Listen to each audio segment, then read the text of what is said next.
Al Derecho y al Revés, un programa de radio que aborda diferentes temas con una perspectiva amplia y siempre fomentando el debate respetuoso de posturas diversas.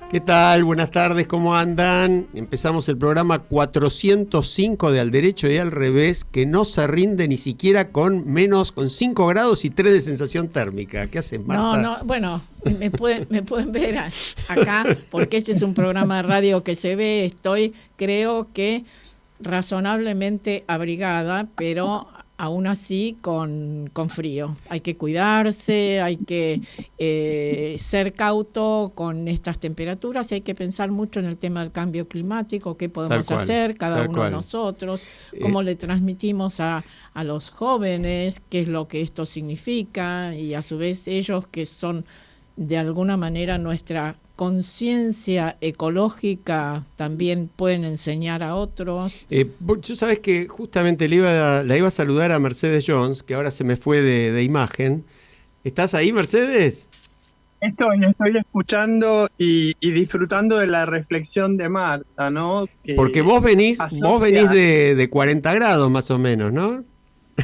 Sí, y muy sorprendida por el nivel de refrigeración que hay en los negocios, en las viviendas. Es realmente, yo digo, como paradojal, ¿no? Estamos hablando de dónde venís, de Estados Unidos, ¿de qué lugar de Estados Unidos? Sí, de Washington y de Boston, y en los dos lugares mucho calor, pero al mismo tiempo adentro de las viviendas y los locales realmente frío. Entonces hay ahí una cuestión a recuperar cómo se va a gestionar la crisis del cambio climático y la crisis energética, que va todo junto, ¿no? Vos sabés que yo le agrego a los comentarios de ustedes, porque pensaba justamente tocar el tema al pasar. El ser humano reacciona, o por lo menos por un rato, frente a situaciones muy extremas. Estamos viviendo en este momento una situación muy extrema. Climática en la Argentina, que pocas veces se da, de tantos días de tanto frío, con 15 bajo cero, 18 bajo cero, en este momento hay lugares de la Argentina que son de los 2 o 3 más fríos del mundo, ¿no? Cosa poco usual. Y al mismo tiempo estamos en una situación en Europa donde 40 grados en París, la gente metida, los turistas que están por todos lados en este momento, porque hay fecha para turismo allá también, y no pueden ni siquiera visitar un museo porque, por supuesto, corre riesgo su salud. Bueno, creo que es una buena oportunidad para que la dirigencia global entienda de una vez por todas que no hay una prioridad mayor que esta, porque esta afecta a los 7.000 millones de seres humanos que hay sobre la Tierra y a la propia vida en el planeta, ¿no? Sí. Es demasiado serio. A nosotros, a nuestros hijos, a los hijos de los hijos y a los hijos de los hijos de los hijos. Eso está mucho peor. En perspectiva. Lo que de todas maneras vale la pena plantearnos es que esta situación crítica está acompañada por una negación suicida. Tal cual. Es decir, así es. No existe, dicen los dirigentes, lo que nosotros suponemos que tienen que tomar decisiones no solo sensatas, sino estratégicas. Dicen que no existe el tal cambio climático, y ahí nos encontramos con esta paradoja, ¿no? Bueno, perdón, Mercedes, algunos dirigentes. Tal cual, yo iba a decir lo mismo. Algunos dirigentes, también algunos hablan de que la Tierra es absolutamente plana. Sí. Pero está bueno, Marta, lo que decís, pero digamos que la Tierra es plana es demasiado ridículo. Que el calentamiento global no existe, lo dice el presidente de la principal potencia del mundo, Donald Trump. Es un invento del comunismo, ¿no? Eso dijo nuestro presidente. Sí. Pero Trump la niega también y retiró a Estados Unidos del acuerdo por el cambio climático, ¿no? Sí. Bueno, es hora de que la sociedad reclame también por esto, ¿no? Ahora, hablando de reclamos, hay una noticia que no podemos evitar porque en este momento está aclaramos, la térmica 2.4, Sí, en este momento. miramos para arriba porque ahí arriba es donde tenemos una pantalla de Tal televisión y exactamente, desde 1982 que no hace este frío. Qué bárbaro, qué bárbaro. No, yo iba a decir, hay una noticia que está en todas las portadas, y que es la decisión de la jueza que interviene, Loretta Preska, que interviene en la causa de YPF en Nueva York, el juicio contra la Argentina del fondo Burford, del que hablamos varias veces en el programa, que le ordena a la Argentina entregar el 51% de acciones que el Estado argentino tiene en YPF en pago de la condena, para garantizar en realidad la condena que ella misma hizo a la Argentina de pagar 16.000 millones de dólares. Bueno, Sí, es decir, entregarle ese importe a los demandantes que hace ya algunos años que están en juicio. claro, como garantía, ¿no? Por ahora, no en Exacto. pago, sino como Podemos- garantía. Bueno, el gobierno argentino dijo que va a apelar sí o sí, hay 14 días para apelar, para un caso como este, 14 días, por ahí puede ser poco tiempo, pero esperemos que se pongan las pilas y lo hagan. Y yo ya le diría a Marcelo de Jesús, nuestro corresponsal en Washington, que para la semana próxima nos actualice en relación a este tema. Sí, eso con respecto al juicio en sí. Ahora, yo lo que creo que vale la pena es una rápida reflexión. La hicimos varias veces en el programa, pero con el mayor poder de síntesis que pueda. Esto empezó con una venta, entre comillas, del paquete accionario, de parte del paquete accionario de YPF, a los Eskenazi dueños del Banco de Santa Cruz, familia estrechamente relacionada con No pusieron un peso. Néstor y Cristina Kirchner. No, eso es lo que iba a decir. Entre vos, Mercedes y yo lo podíamos comprar fenómeno porque no hubo que Claro. poner nada. Nada. Sí. Nada. Es más, no sé por qué las incluyo, lo tendría que haber comprado yo solo. Porque sos un buen tipo. Soy en el bueno. fondo, Y además en el fondo. somos un equipo. Y a Charlie un buen también, a tipo. Fede. Horror. Sos Lo un- traemos a Leo que ponga también, que Leo se lleve una parte. Yo creo que, bueno, ese circo, esa vergüenza, porque pagaron, ¿por qué? ¿Con qué pagaron, entre comillas? Con las utilidades de YPF que se repartían en exceso, es decir, también... El 30% de las utilidades eran... algo por el estilo, y además un nivel de distribución de utilidades que ninguna compañía petrolera hace porque no era viable. Bueno, en un momento dado cambia la onda, digamos, la tendencia, y al gobierno de Cristina Kirchner no se le ocurre mejor idea que reestatizar a YPF. Entonces, ¿qué hacen? A la compañía española Repsol, que era la que tenía un paquete un poco más grande que los Eskenazi, le compran las acciones. Y a los Eskenazi no le compran las acciones. ¿Por qué? Porque, como dijo el señor actual gobernador de la provincia de Buenos Aires y entonces ministro de Economía, Axel Kicillof, ¿para qué vamos a respetar el estatuto?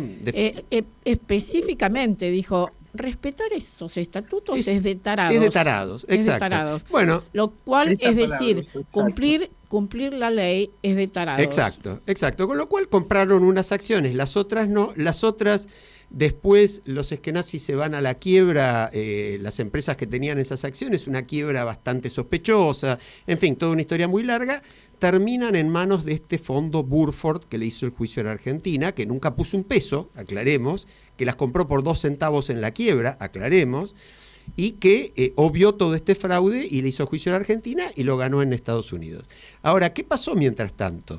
Mientras tanto, diputados argentinos de la coalición cívica, hay que hacerles el reconocimiento, Sí. como tantas otras veces, hicieron la denuncia.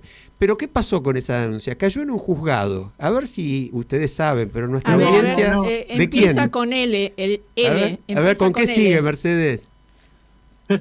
No, cuando uno Sigue lo con cuenta, I, da después una J y vergüenza después ajena. una O. Claro. Sí, por eso, pero uno lo relata y genera indignación. Claro. Porque obviamente es toda una planificación, no es que surgió espontáneamente cada uno de los pasos No, que se fueron dando. Tal cual. Y Bueno, ahora y estamos como país en la vergüenza de nuevo de los embargos posibles. Tal cual, o sea, que tal no cual. pueden salir los aviones, los barcos. Pero las termino casas, la las embajadas. síntesis en 2 minutos, porque después de eso va a los cajones del señor Lijo, juez federal, causa que no se movió, prácticamente nunca, donde está toda esta denuncia sobre el fraude, etcétera, que hubiera permitido, de haber funcionado esa causa, ponerle como defensa en Nueva York, decir, señores, esto fue una estafa contra la Argentina, esto no puede prosperar.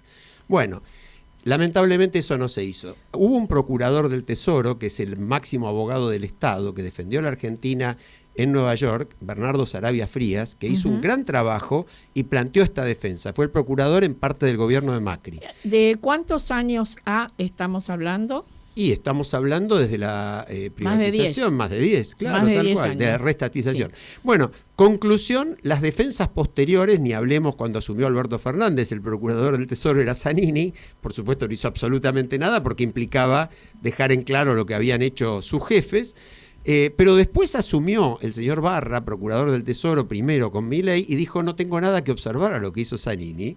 Y cuando Barra se fue, asumió como procurador del Tesoro un abogado que hasta el día que asumió era miembro del estudio que actuó como asesor del fondo Burford en la causa de Nueva York. Ese es el actual procurador del Tesoro. ¿Cómo se puede seguir esto judicialmente? Que yo creo, Alejandro, que es a lo que todo el mundo debería orientarse. Mira, se todo puede el mundo apelar. en Argentina. Se debe. Bueno, se debe apelar, Se debe. pero la responsabilidad de claro. quienes llevaron a esta situación. Uno de ellos, uno de los máximos responsables, gobernador de la provincia más importante de Buenos Aires, era el ministro de Economía en ese momento, posible candidato a presidente en las próximas elecciones presidenciales. Bueno, ¿cómo? Otro de ¿Qué se ellos hace? designado ¿Pero qué por se hace? decreto juez de la Corte, por este gobierno, ¿no? Sí. Y sigue siendo juez federal. Otros de ellos fueron altos funcionarios de la defensa de la Argentina y la defendieron mal. Bueno, tendrían que iniciarse todas esas acciones de responsabilidad, y es responsabilidad de quienes no lo hicieron el hecho de no haberlo hecho hasta ¿Y ahora. quién debería iniciar esas acciones? Bueno, por de pronto la propia Procuración del Tesoro debió haber actuado, sin ninguna duda.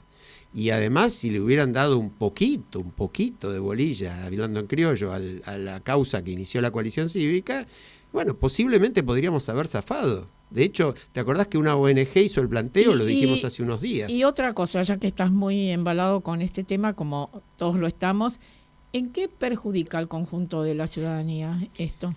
Y te imaginás, si nos sacan el 51% de YPF, perdemos el manejo no solo de la petrolera estatal y con el enorme valor que tiene, sino de Vaca Muerta, de todo el potencial petrolífero que supuestamente... El señor, mira, ese que está pasando por aquí, por la ventana que nos pone en exposición, ¿en qué lo afecta? Y le va a afectar su bolsillo, lisa y llanamente, claro. Bueno, eso es lo que es importante transmitir. Imagínate un país que tenga que comprar el petróleo que hoy es propio, ¿no? No, es tremendo, es terrorífico. Yo no creo que pase, y menos en lo inmediato, pero es un riesgo muy serio, y si no, como vos dijiste, la Argentina otra vez saca patente de quien no cumple sus deudas, que también es un problema muy serio. Bueno, tenemos la apelación por delante, esperemos que se presente en tiempo y forma y esperemos que se acepte. Tal cual. Marcelo, si nos estás escuchando, ya sabés qué queremos saber la semana próxima en relación a estos temas. Marta, dijimos que íbamos a hablar un poquito de las elecciones también. Hubo elecciones otra vez, Formosa, Santa Fe. ¿Qué opinan? A ver, decí vos, después Mercedes. Bueno. Sí, a mí me tienen que instruir porque estuve un poquito, digamos, con decisión tomada de no mirar noticieros argentinos mientras estaba allá. Bueno, te contamos, Mercedes. Hubo elecciones en Formosa para constituyentes, para reformar la Constitución. Sabemos, Infran es el gobernador de Formosa, que en democracia es el que ha estado mayor tiempo en el poder de forma consecutiva de toda Latinoamérica. ¿De toda Latinoamérica? De toda Latinoamérica, sí, son datos que han salido estos días. Y también hay que destacar que su hija Janina es diputada provincial, también su hermano Grisel Infran es la secretaria legal y técnica que le cuida la firma al gobernador y es candidata convencional constituyente este domingo. Y mira que cómo cambia la gente. Antes de ser del PJ, que es lo que dice que es ahora, ¿fue de qué partido político, Infran? No tengo idea. Del Partido Comunista Revolucionario. ¿Se Pero mirá acuerdan? vos. ¿Se acuerdan de eso? ¿Se Bueno, acuerdan? una pieza de museo de la historia argentina, ¿no? Bueno, pero tenía... Eran chinoístas, digamos. Tenía... Maoístas. Sí, más o menos, no, eso era vanguardia comunista, eran los chinoístas. Bueno, en origen el es una PCR decisión. no, eran más, digamos, estalinistas. Mira vos. Y bueno, pero la gente cambia. Y lo que se supone que fueron sueños de juventud muy loables, qué sé yo, bueno, lo ha cambiado por esto y esto le ha permitido ser el mandatario Más de 30 años, ¿no? De forma consecutiva más años en toda Latinoamérica. Ahora, yo ahí les pregunto a las dos, a ustedes, porque se está hablando de que la única solución frente a esto, porque aclaremos, lo saben nuestros oyentes seguro, pero Infran ganó con el 67% de los votos, ¿no? El 67%, Claro. el 67% de los votos, pero acá tengo algún dato que fue, por supuesto, el porcentaje más alto, además de votantes de las últimas elecciones. Encima, acá, es decir, encima. votó un 60 y tantos %, que es la más alta de todas las demás provincias. No le fue tan bien en la capital provincial, si bien sacó algo así como el 56% de los votos, pero ganó esencialmente en el este, donde se concentra la actividad, la población y la presencia del Estado. Y en el oeste, donde viven las comunidades indígenas y se concentran los bolsones de miseria. Qué bárbaro. Gracias bueno, a que... no, digamos que cuando uno ve, porque yo digo no vi televisión, los noticieros, no es cierto, pero cuando uno ve las estrategias de distribución de comida, no estamos hablando de otra cosa, entiende, por un lado, el nivel de pobreza, por otro lado, la dependencia del Estado, porque el porcentaje de empleo público es enorme, y comprende este apoyo feudal, ¿no? Ahora, la pregunta, ahí hago esta pregunta, Mercedes, te la hago a vos primero y a Marta también. Se habla mucho, inclusive algunos constitucionalistas lo dijeron hoy, de que frente a esto, a una situación de prácticamente fraude instrumentado porque cambiaron las normas de fiscalización en los últimos 10 minutos, gente que cruza la frontera desde Paraguay para votar, nacionalizaron masivamente gente para que vote, todo ese tipo de cosas. Se habla de, bueno, hay que intervenir la provincia. Ahora, qué contradicción, ¿no? Porque intervenir una provincia donde quien gobierna gana con el 67%, aunque haya algo de fraude, el fraude no puede dibujar un 67%. No hay denuncias tan fundadas de fraude. Exactamente. Qué temita, ¿no? Sí, sí. Bueno, y después tenemos que mencionar también la elección en Santa Fe. Yo quería, a ver, ¿qué Santa te parece? Fe. Perdón, sí, que dale. El que encabezó la lista del Frente Peronista, más para Santa Fe, obtuvo el 30,57% de los votos realizadas en la ciudad de Rosario, sí. Y se quedó con el primer lugar en los comicios para concejales que se llevaron a cabo este domingo, ¿no? Esto no es un buen dato para Puyaro, el gobernador. Lo que pasa es que no parece, hay muchos análisis ahí, porque Puyaro en teoría podía llegar a tener una derrota catastrófica en Rosario. Aclaremos que Puyaro, el frente que dirige Puyaro, ganó la provincia. Sí. En el total de votos de la provincia ganó y ganó bastante bien. Pero en Rosario se pensaba que perdía y se pensaba que ganaba el candidato de la Libertad Avanza, eso decían las encuestas. En lugar de eso... No Monteverde, nadie lo tuvo en cuenta. Ganó, ¿no? Monteverde, claro. que como bien menciona Mercedes, no es candidato estrictamente del peronismo, sino de un partido. Nosotros hace un par de años los entrevistamos, Marta, acá, que se llama Ciudad Futura. ¿Te acordás? Cuando era un grupo incipiente que solamente existe en Rosario, de jóvenes, entrevistamos hace un tiempito aquí. Hicieron una alianza con el peronismo y ganaron por poca diferencia sobre La Libertad Avanza, y Puyaro fue tercera fuerza a muy pocos puntos. Es decir que en lo que se esperaba no fue mala la elección. La que fue mala es la elección de La Libertad Avanza, que no ganó en ningún lado. Exactamente, sí. A ver, yo me quedé con tu pregunta anterior, Alejandro, que me parece muy desafiante y nos las tendríamos que hacer todos, ¿no?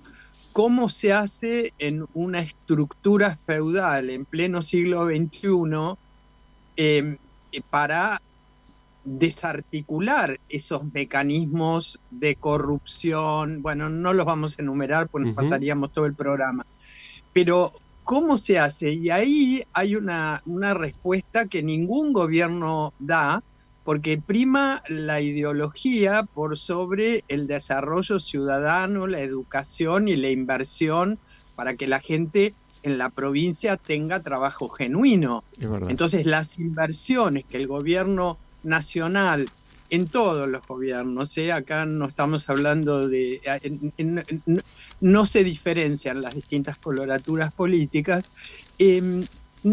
toman en cuenta también, no te doy dinero o te doy dinero en la medida que me apoyes, y por eso sigue existiendo este tipo de personajes en nuestro país y en la región, porque no es solo Argentina. Mercedes, ¿no? mira, me das pie para mencionar un artículo de estos días de La Nación que dice: el narcotráfico, un desafío que nos interpela a todos. Y citan allí una nota de un comentarista estadounidense. Dice: la nueva Latinoamérica está en las villas resolviendo sus necesidades a través de la narcoeconomía. Antes un muchacho pobre quería cambiar el mundo, hoy quiere más dinero. Y vinculado con esto, y para ponerle el derecho a todo esto, esta situación de revés que estamos hablando, una nota también en La Nación que tiene como título: me cambió la vida, cómo un trabajo en blanco transforma la vida de los jóvenes que viven en la pobreza. Claro. Y está, claro. Es una nota conmovedora a un joven que yo creo que lo tenemos que invitar, así como invitamos, ¿se acuerdan?, a Lucho de Mendoza. Sí. Y la bajada de esta nota dice: en la Argentina, solo 3 de cada 100 chicos de 18 a 23 años de bajos recursos consiguen un empleo. Cuando lo logran, ocurre una mejora muy significativa que fue medida por la Universidad Católica Argentina, seguramente nuestro amigo Agustín Salvia. Con quien seguramente hablaremos la semana próxima. Aarón, de 23 años, creció en un hogar vulnerable y desde que lo contrataron en un hotel dejó de saltearse comidas, mejoró su salud, ayuda a su familia, tiene proyectos, ganó amigos y se siente feliz. Y hay un dato que yo ya le estoy pidiendo a la audiencia que lo googlee. Quien ayuda en todo esto es una fundación que se llama Fundación Forge, F-O-R-G-E,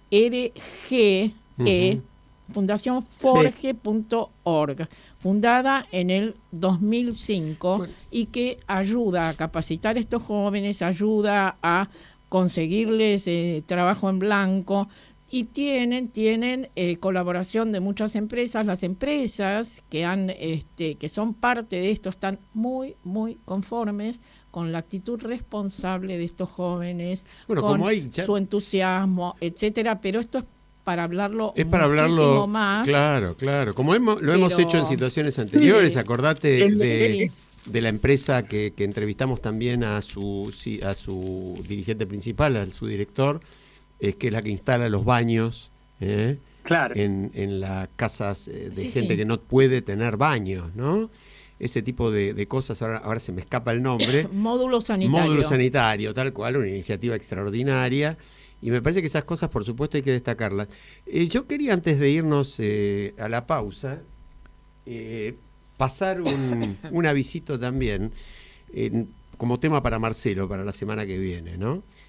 Ocurrió un hecho, porque creo que no nos da mucho el tiempo para otros temas en esta primera media hora, que me parece que es muy revulsivo y muy indicativo de lo que está sucediendo en muchos lugares del mundo. Y me refiero a la interna demócrata en Nueva York, que es un dato verdaderamente curioso.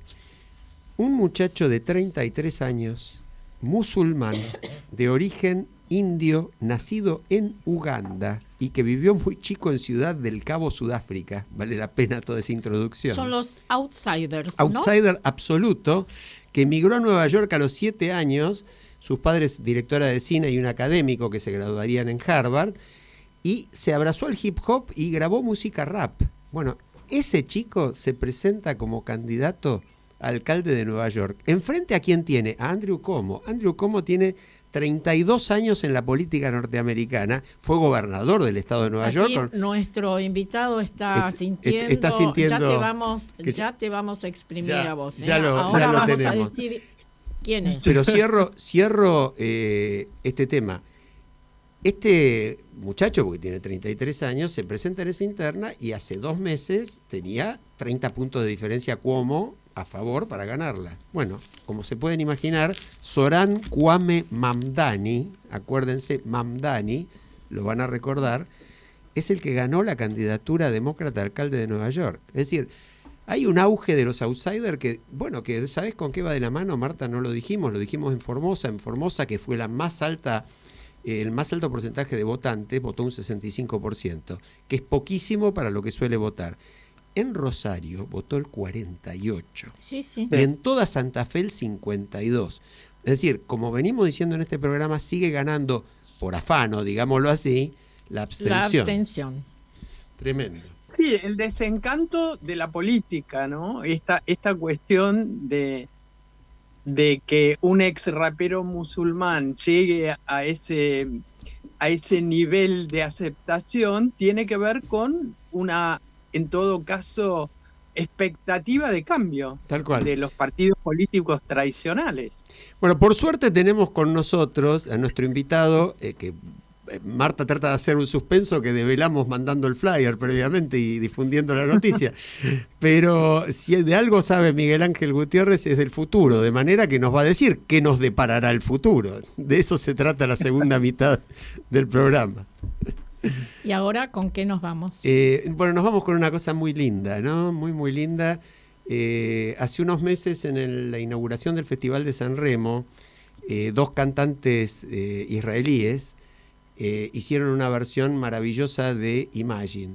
Esas 2 cantantes, además, la hicieron en árabe, en hebreo, en inglés y parte hablada en italiano. Qué mensaje, ¿no? Y emocionaron profundamente al pueblo con un mensaje, al público con un mensaje de paz. Mensaje? Que nosotros compartimos. Así que ya venimos, las escuchamos. Imagine all the people living life in peace. You may say I'm a dreamer, you may say, but I'm not the only one. I hope someday you'll join us, and the world will live as one. Noi artisti non abbiamo il compito di descrivere la realtà, ma di immaginare quelle che vogliamo creare. Immaginiamo che l'intera famiglia umana viva in sicurezza e libertà Immaginiamo prosperità e riconciliazione. e che fra un anno torneremo qui a festeggiare un Vero accordo di pace. You may say I'm a dreamer, but I'm not the only one. No, we're not alone. I hope someday you'll join us, and the world will be as one.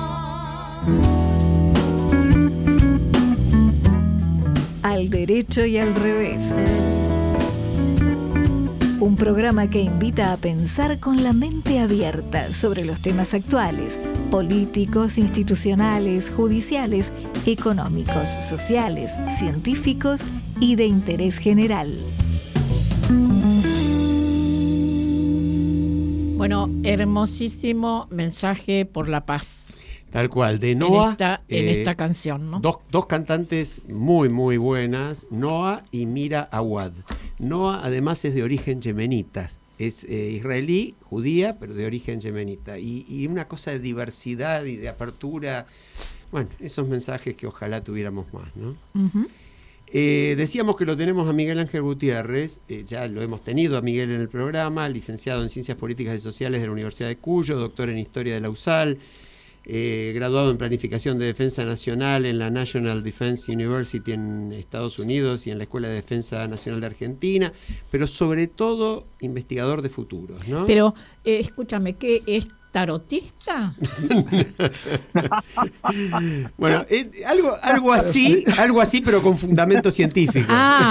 Bueno, me Director interesa. del Centro Latinoamericano de Globalización y Perspectiva, que es el nodo del Millennium Project, que justamente es la entidad que trabaja sobre los futuros. Y ¿no? que hemos hecho cosas con ellos y desde Argentina Conversa, para que el día después seamos mejores, Tal cual. construyendo puentes, etcétera, y el fantástico libro electrónico que integra la DOAR. Tal cual. Bienvenido, Miguel, ¿cómo andás? Muy bien, muchísimas gracias, muy contento de estar acá. Es siempre un placer encontrarnos con amigos y más para poder conversar estos temas que son los que nos apasionan. Yo quería llevarte, hay un artículo reciente tuyo de este mes, Sí. La inteligencia artificial general y el poder global. Vos hablas de inteligencia artificial general, lo resalto, porque de inteligencia artificial hablamos mucho, pero esto es otra cosa, de los riesgos potenciales que puede generar y de qué le están proponiendo ustedes a Naciones Unidas desde el Millennium Project. Yo te pido que le expliques un poco a la audiencia en términos como para que podamos entender nosotros y la audiencia, ¿qué es esto de inteligencia artificial general, los beneficios, los riesgos, por qué es tan importante? Sí, la inteligencia artificial es un término plenamente difundido, todo el mundo habla de ella, pero desde luego que hay que distinguir, no toda la inteligencia artificial es igual. Está la inteligencia artificial angosta, le dicen, o específica, que está orientada a una actividad determinada, a hacer tareas de orden repetitivo, en general es un tipo de tareas exclusivamente. Está la inteligencia artificial general. ¿Qué es esto? Es ya la capacidad de aprender y adaptarse como un ser humano a resolver temas y problemas. Esto se hace en base a una serie de desarrollos que forman una base de conocimiento al cual la inteligencia artificial puede por sí misma acceder y resolver los problemas que se plantean.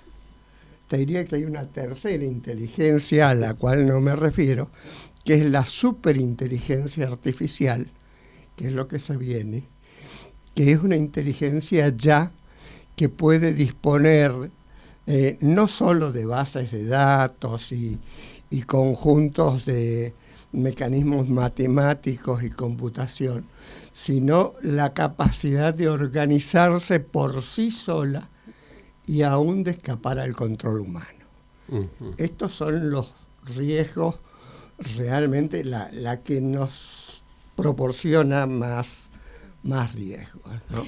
Hay una nota tuya donde hablas de globalización, conocimiento y memoria y los impactos cruzados de todo esto.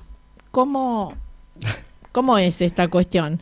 Bueno, es un tanto complejo, ¿no?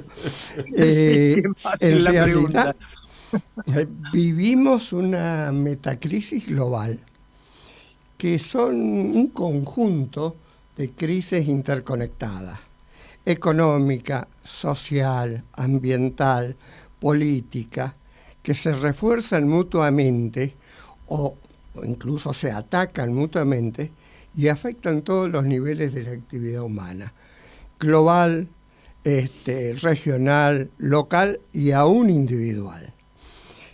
De este conjunto de crisis, lo más grave es que hay un énfasis en la crisis de propósito y de significado que atraviesa la sociedad contemporánea. Esto se manifiesta en las crisis de identidad, ¿no? Y en la falta de un destino común para ya las sociedades, no hablemos del mundo en su conjunto, pero de las propias sociedades. Y la falta de interés incluso en participar y sostener, porque no hay una orientación, no hay una finalidad a la cual comprometerse y trabajar. Es decir, esto Perdón, la escucho a pero Mercedes también. el conocimiento y la memoria, ¿qué tienen que ver con esto?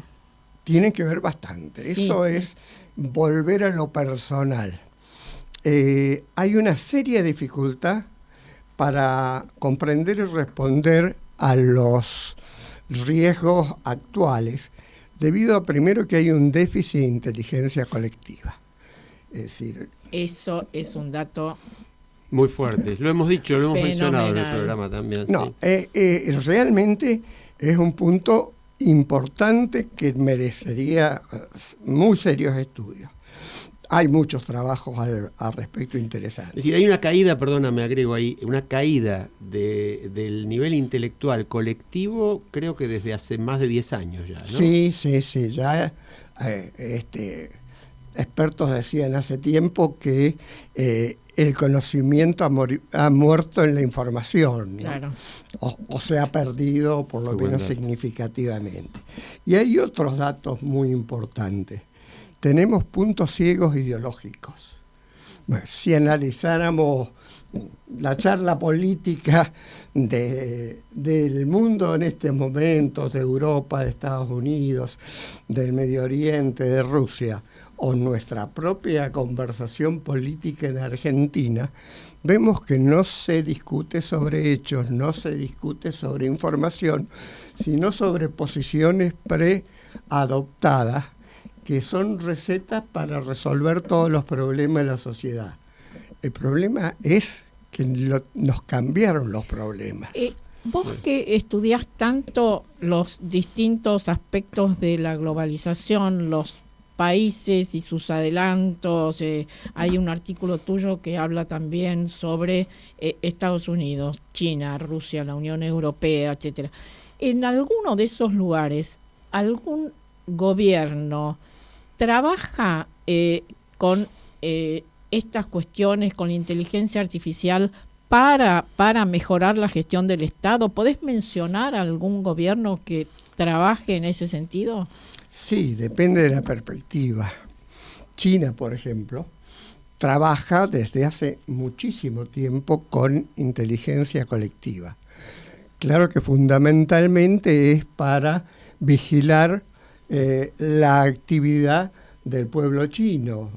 Toda la población china está bajo escrutinio, todas sus actividades son registradas y eso constituye un programa de crédito social a través del cual le permiten viajar, moverse, ingresar a universidades. Es decir, toda tu vida queda organizada, regido por este sistema. Ese es un fenómeno que nos afecta socialmente, sobre todo a los países que pensamos que vivimos en sistemas democráticos. No es el caso de China. China jamás fue democracia, jamás tuvieron una aspiración de ser democrático. Tal cual. Los pocos intentos lo ahogaron en sangre y eso realmente los deja sin capacidad de respuesta frente a eso. Estados Unidos tiene programas similares, tiene bajo vigilancia prácticamente todas las comunicaciones de su población, los movimientos bancarios, desplazamiento de personas, no con el chip, pero con el GPS, en automóviles, en aviones, etcétera. Entonces es otro de los países que está bajo escrutinio de la inteligencia artificial. Claro, pero no en un sentido muy positivo, digamos. Yo te pregunto, ¿qué pasa en Nueva Zelanda, en Canadá, en países que tenemos idea o creemos que funcionan bien, que tienen estados eficientes y que buscan realmente el bienestar general? Sí, hay muchos aspectos positivos de la inteligencia artificial. Claro. Para mencionar uno que yo creo que es significativamente importante, el factor de las farmas y todos los desarrollos de antibióticos y de medicación en formatos absolutamente pioneros de en nanos o en otros sistemas. Y esto, si bien en algunos países hay algún compromiso del Estado con este sector de la economía, en general son impulsados por grandes corporaciones, ¿no? O sea que los desarrollos, para bien o para mal, en general están en manos de corporaciones. Ahora, en esos países, perdón, Mercedes, ya te doy pie también.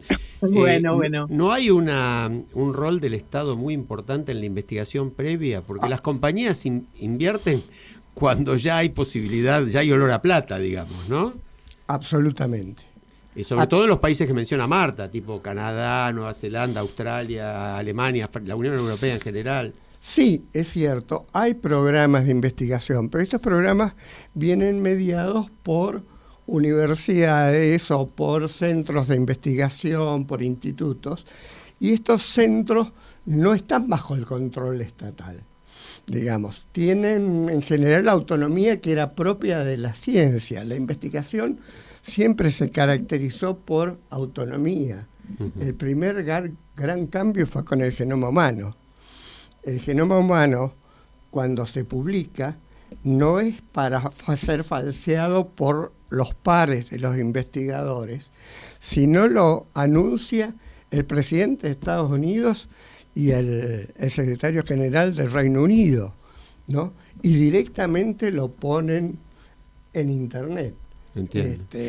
Entonces, es otra forma de investigar. Miguel Ángel termine la idea. Sí, dale. No, se terminó en la intervención de pares para reconocer el acierto o el error en una investigación científica. Entiendo. ¿Mercedes? Sí, yo le quería preguntar a Miguel Ángel, nosotros sabemos que cada año el proyecto Millennium actualiza los datos sobre la situación mundial y la perspectiva de futuros. Y a mí recuerdo que cuando estuvimos conversando sobre este tema, vos planteaste que había algunas cuestiones en las que estamos efectivamente avanzando a nivel global, otras en las que estamos retrocediendo y otras en las que no ha habido cambios significativos, o por lo menos no está claro el cambio. ¿Tenés algún dato en este momento que puedas compartir que resulte para nosotros alentador? Mira, esa investigación no se actualizó, sino que estos últimos años el Millennium Project estuvo dedicado a trabajar sobre el impacto de la inteligencia artificial general y en mucha colaboración con Naciones Unidas. En esta colaboración hay una cumbre próximamente que va a ser para analizar estos temas y para buscar soluciones a los riesgos que son previsibles. Hay políticas de algunos gobiernos respecto a la inteligencia artificial para regularla, pero eso es insuficiente, porque la inteligencia artificial es precisamente global. Se puede regular en un gobierno, pero se puede hacer en cualquier parte del mundo y sin mucho problema. Entonces, la única alternativa que vemos, a pesar de los déficits serios de capacidad operacional que tienen Naciones Unidas, es una regulación de naturaleza global que pudiera por lo menos permitir un seguimiento, digamos una suerte de OIEA para la inteligencia artificial, de Organización Internacional de Energía. Esperemos, ¿no?, que no te toque estar al frente y te traten como a Rafael Grossi, ¿no? No. Dios mío. Porque yo te llevo un poco a lo local, ¿no? Estamos ante una gestión de gobierno actual, uno cuyos aspectos más conflictivos es la política presupuestaria, justamente respecto de la salud pública, la investigación en ciencia y tecnología y las universidades, ¿no? ¿Cómo ves ese problema y qué posibilidades tiene otra vez la evolución de la ciencia, la salud, la tecnología en la Argentina y la educación en general sin un fuerte apoyo estatal? Es realmente importante la participación del Estado, lo ha sido históricamente y creo que lo va a ser por mucho tiempo.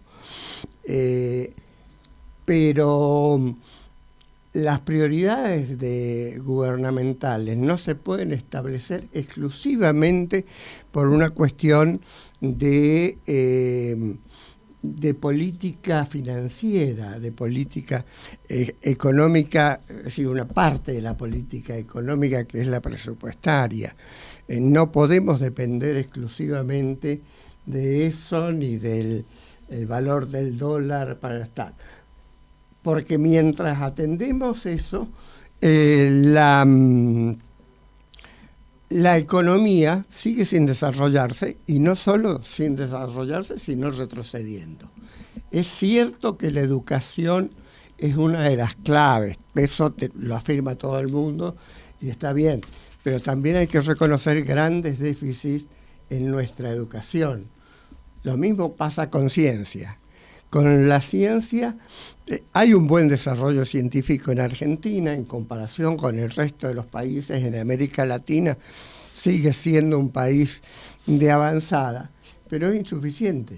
La investigación que se practica, yo diría que en un 95% es de especialidad. Y hoy prácticamente no hay ciencia que no se articule con otras áreas de investigación. No, precisamente tengo un pequeño cuadro que es de un informe de la World Economic Forum sobre la convergencia tecnológica y señala cómo se articulan, por ejemplo, la inteligencia artificial y la robótica, la omnicompute y los materiales avanzados, la ingeniería biológica y la nueva generación de energía, o la inteligencia espacial o la física cuántica. Estos se vinculan, hay inteligencia artificial en todo este tipo de investigación, y hay investigación de las otras en todo tipo de investigación de inteligencia artificial. Es decir, no habría una inteligencia artificial con capacidad neuronal sin las redes neuronales, y eso viene de la biología. Entonces, todo está articulado.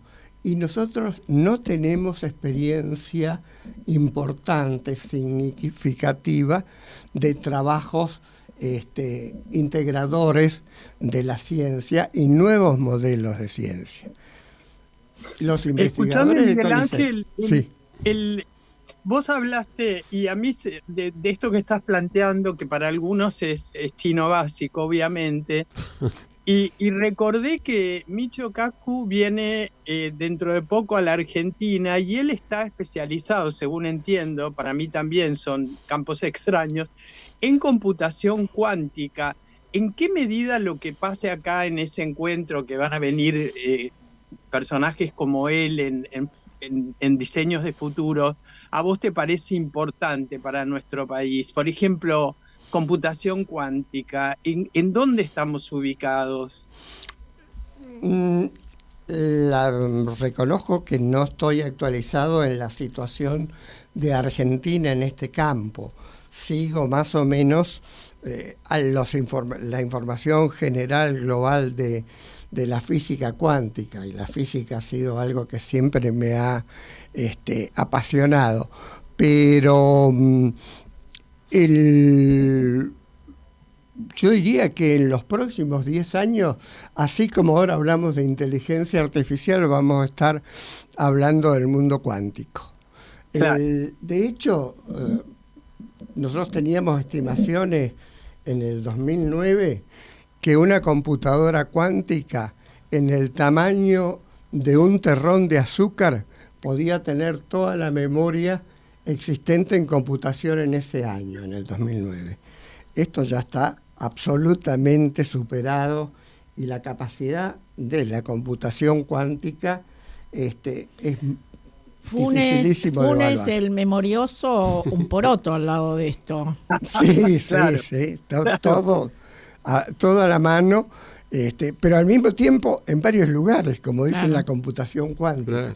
De paso dicen que los políticos argentinos son los políticos cuánticos. No son buenos ni malos, sino todo lo contrario. Escúchame, te hago una pregunta Me que... encantó, me encantó. Está muy bueno, está muy bueno, está muy bueno. Una pregunta que tiene que ver quizás con mi deseo, ¿no? En realidad. Vos sabés que hay un newsletter interesante de Sebastián Campanario, que estuvo un par de veces con nosotros, que se llama Proxy, justamente tiene mucho que ver con la idea de futuro. Y esta semana habla, por ejemplo, de los cambios generacionales, cómo en la década de los 60, 70, el 70% de los jóvenes sacaba licencia de conducir a los 16 años. En 1983 solo el 53%, y ahora muchísimo menos, por debajo del 20%. Es decir, como que a los chicos los autos, que en otra época eran el objeto de deseo, qué sé yo, no les interesa. Y asimismo va definiendo otra cantidad de variantes que cambian generacionalmente. Yo me pregunto, ¿estos cambios serán una oportunidad para por fin encarar temas como el cambio climático? Sí, si orientamos nuestras políticas a esos cambios. Me tocó dirigir una tesis de una gran, primero alumna mía y después colaboradora en nuestro centro, sobre las diferencias generacionales y cómo eso impactaba en la educación y en la empresa. Y realmente las diferencias entre generaciones es abismal. Se habla un lenguaje absolutamente diferente, tienen intereses absolutamente diferentes, y lo más grave es que no tienen ningún camino a la vista. Claro. Digamos, van ensayando, ensayo y error, no los llama a trabajar ni a ascender en una posición determinada. El viejo trabajo tradicional de toda la vida o de muchos años está No existe absolutamente más. fuera de sus intereses, y además están orientados a vincularse con el mundo, con lo cual la capacidad de retención nuestra es muy poco. Y ahí está también el déficit de identidad cultural, ¿no? Que también creo que está de manifiesto. Yo me acuerdo en mis generaciones, bueno, allá en los 60, lejos, hablábamos... Ninguno de nosotros se asusta, ¿eh? Claro, hablábamos de la identidad nacional, era un tema de discusión. Claro. Tal cual. Hoy lo que tenemos de identidad nacional es la selección de fútbol y Sí, el sí. mate, el dulce de leche, no muchas cosas más. Y Carlos Gardel. Carlos Gardel. No sé cuánto un para los minuto. chicos, ¿no? Ojalá, Es cierto, ojalá.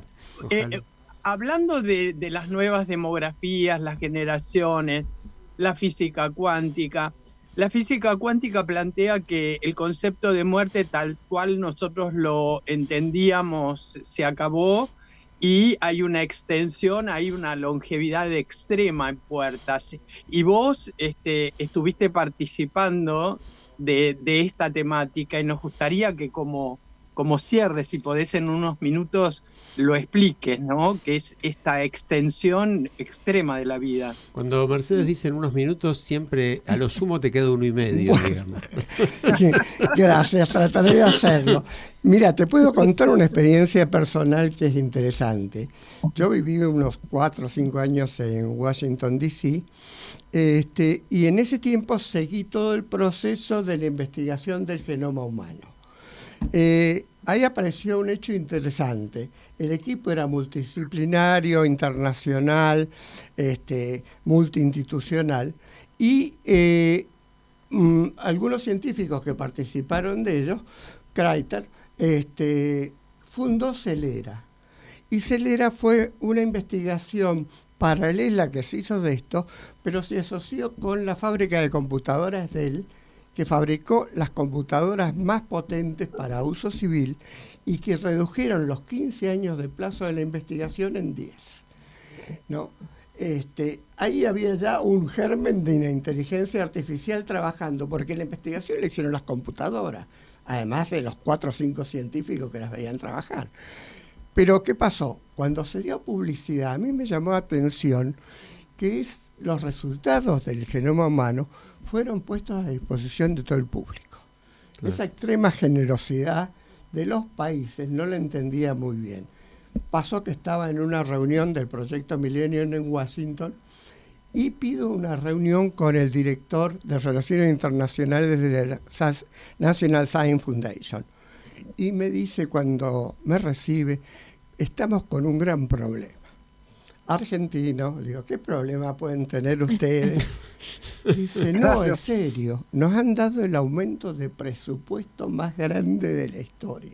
¿Ese es un problema? Ese es un problema. Claro. Tenemos 4.000 millones de dólares para aplicar a ciencias de la vida.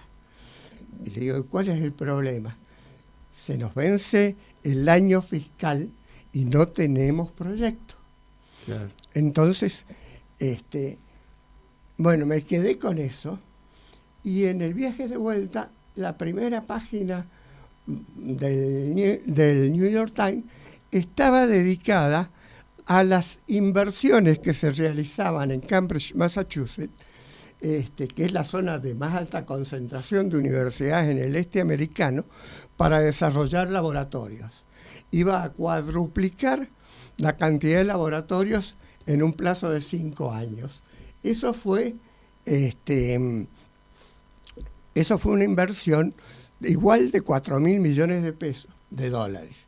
Y con eso, cuando uno pone las 3 piezas en conjunto, inversión en áreas de investigación donde hay suficiente capacidad para desarrollo, proyectos que finalmente se aprobaron porque les dieron el año para hacer el proyecto y el dinero para la investigación. Perfecto. Ahí tenemos. Nos morimos de envidia. Ojalá algún día podamos hablar de eso en la Argentina. Miguel Ángel Gutiérrez, muchísimas gracias por tu participación en el programa. Gracias a ustedes, realmente ha sido un placer. Nos vamos con el frío hasta la semana que viene. Un abrazo para todos. Con el frío y con el Nano Serrat. Tal cual.